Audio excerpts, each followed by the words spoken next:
Philippe Pichot-Bravard, merci de répondre de nouveau à nos questions. Vous avez rédigé précédemment à la Révolution française, que vous avez présenté il y a peu sur cette même chaîne, votre thèse, Conserver l'ordre constitutionnel et une histoire constitutionnelle des parlements de l'ancienne France. Pouvez-vous nous présenter ces deux ouvrages ? Dans cet ouvrage intitulé « Conserver l'ordre constitutionnel 16e-19e siècle », ouvrage qui est ma thèse de droit, d'histoire du droit, j'ai étudié ce qu'a été la genèse de la naissance de l'état de droit en France.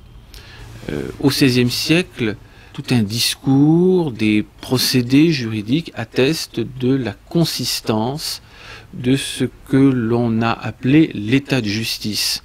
Un état de justice qui est alimenté par 4 idées. D'abord, l'idéal du roi justicier, qui nourrit la royauté française depuis très longtemps, au moins depuis le début de l'ère carolingienne. Ensuite, certains principes de droit romain, le corpus juris civilis a été redécouvert au début du XIIe siècle, fin XIe, début XIIe siècle, et de ce droit romain, on a extrait un certain nombre de principes qui ont pu alimenter cette réflexion autour de l'état de justice, notamment la constitution d'Ignavox, qui affirmait en 429 qu'il est digne de la majesté impériale de se soumettre au droit. Également, une certaine définition du droit qui lie les notions de droit, de justice et d'équité. L'importance accordée à l'autorité du droit naturel. Bon, tout cela, ce sont des traits dont nous avons hérité de Rome.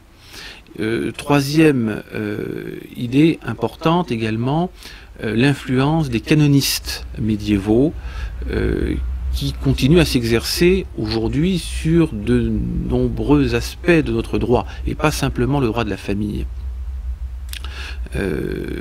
Notamment, chez ces canonistes, il y a une certaine définition de la loi. La loi, selon saint Augustin, c'est l'acte qui permet de faire régner la justice. Selon saint Thomas d'Aquin, c'est l'acte de la raison, le commandement de la raison pris en vue du bien commun par celui ou ceux qui ont la compétence de le faire. Bien. Ces définitions ont alimenté l'état de justice en France. Il faut également, quatrième point, mentionner la rhétorique des parlements. Les parlements, ce sont des cours supérieurs de justice qui rendent la justice au nom du roi et qui, pour rendre la justice, reçoivent les lettres patentes du roi, de la chancellerie, c'est-à-dire ses édits, ses ordonnances et toutes ces autres lettres, afin de les enregistrer, c'est-à-dire de les coucher sur leur registre. Et à l'occasion de cette opération, les magistrats vérifient que les lettres du roi sont bien conformes aux principes de droit de raison et de justice, pour reprendre l'expression utilisée au XIVe siècle. Ils vérifient que les lois du roi sont conformes aux lois de l'État et du royaume, pour reprendre l'expression qu'utilisait le premier président Achille de Harlay en 1586. Dans cet ouvrage, je compare l'état de justice de l'ancienne France, soumis aux transformations apportées par la croissance de l'État absolu monarchique au cours des dernières décennies du XVIe siècle et surtout des 2 premiers tiers du XVIIe siècle. Et donc je compare cet état de justice de l'ancienne monarchie aux tentatives opérées depuis la Révolution pour donner naissance à un véritable état de droit.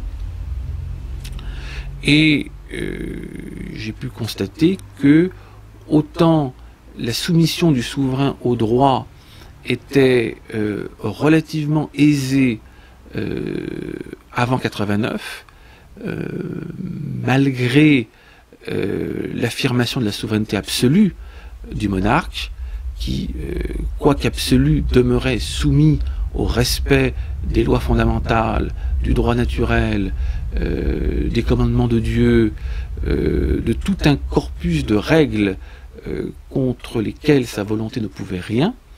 À l'inverse, depuis 89, les législateurs successifs, les constituants successifs ont eu beaucoup de difficultés à donner une consistance à l'état de droit parce qu'ils n'acceptaient pas l'idée qu'il puisse y avoir un obstacle à la volonté de la nation souveraine, à commencer d'ailleurs par l'autorité d'un droit naturel que l'on a écarté dès 1789.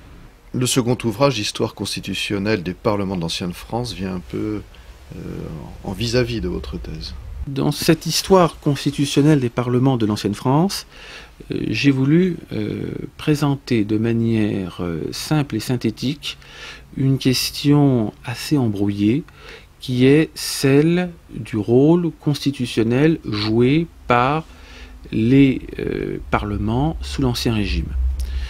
Les parlements, c'est-à-dire ces cours de justice, rendant la justice au nom du roi, et qui, depuis le début du XIVe siècle, en vertu d'ordonnances de 1318, 1320 et surtout 1344, ont reçu la mission, lors de l'enregistrement des lettres du roi, de ses volontés législatives, d'examiner ces lettres du roi pour vérifier s'il ne se trouvait pas des dispositions contraires à la droite raison et à la justice, et les parlements avaient, enfin le Parlement de Paris, on est au début du XIVe siècle, il n'y a encore qu'un seul Parlement dans le royaume, les autres vont être créés à partir du milieu du XVe siècle, le Parlement avait alors pour devoir, sur ordre du roi, de ne pas enregistrer les lettres contraires à la droite raison et à la justice, et d'en référer au monarque, d'attirer son attention sur les inconvénients du document qu'on leur demandait d'enregistrer. Voilà.